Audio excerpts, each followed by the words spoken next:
అత్యాచారం చేసి నోని ఊడి తీయాలి, మేడ పట్టి కొంత పిసికి కాల పెట్టాలి. నేను చెప్పేదంత లోకం మొత్తం వీణ పడాలి, మీ చెల్లి కోసం ఏ రోజైనా నిలబడాలి. నేను పాడేది పాటని కాదు చిన్నారి మాటలే ఇవి, కన్నులు కల్లాల తడి కాపాడేదెవరు మరి? అమ్మాయిల వాక్యలలోని సంఖ్యలు బంధించి మరి రంగుల ముగ్గుల పొడి రక్తంగా మారిన పడి. మమ్మీ నువ్వు ఇంట్లో వదిలేసి వెళితే, అంకల్ నా చేయి పట్టి మీద మీద పడితే ఏమని చెప్పను నేను, ఇవ్వటి చెప్పను నేను. మీరే నేర్పించారు పెద్దోళ్ళు దేవుళ్ళు అని, ఎందుకు మమ్మీ పుట్టించాడు డాడీ నన్ను? అసలు వినాలనుకున్న నేను చందమామ కథలు, ఆడపిల్ల బాధలన్నీ చెప్పుకునే బదులు పుట్టగానే చంపేస్తుంటే తప్పుతుండే ఉసురు. చిన్న బట్టలు వేసుకుంటే చంపేయాలా, ఇంకెన్ని రోజులు దాచుకుంటా ప్రాణం ఇలా? నేను చదువుకోవాలా లేదా బడికెళ్ళాలా? న్యూస్ పేపర్ మెన్ స్టోరీ అయిపోయా నివాళ.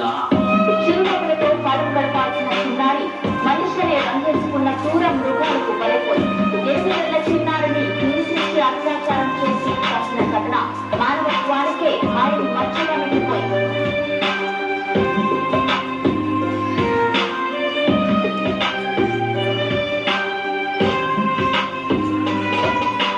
విలేజ్ పిల్లాని కాలేజీకి వెళ్ళాను, డిస్టింక్షన్ కొట్టేసి డిస్ట్రిక్ట్ లో దాటాను. సిటీకి రాగానే సిటీలు కొట్టారు, నల్లగున్నానని నేను నవ్వుల పాలయ్యాను. తల మీద చీపిసి దీవించే గురువులు నడు మీద చీపిసి కోరారు పరుగులు. జింక పిల్లలాగా నేను తీశాను పరుగులు, చనిపోయిన కూడా మీద పడ్డారు పురుగులు. ఏదో సాగుతామని క్లాసెస్ కి వెళ్తే ఓ వ్యక్తిలో పడుతున్నా వెంట పడనే, చిన్న చూపు చూసి నా చున్నీ లాగాడు, యాసిడ్ దాడుల్లో నా పేరెక్కించాడు. రోడ్డు మీద రేపు చేసి రోకలతో చెప్పారు, ఇది విన్న మా డాడీ కుక్క పెట్టి ఏడ్చాడు. క్యాండిల్ పట్టుకొని వాకింగ్ చేస్తారు, క్యాండిల్ ఆరిపోగానే ఇంటికెళ్ళిపోతారు.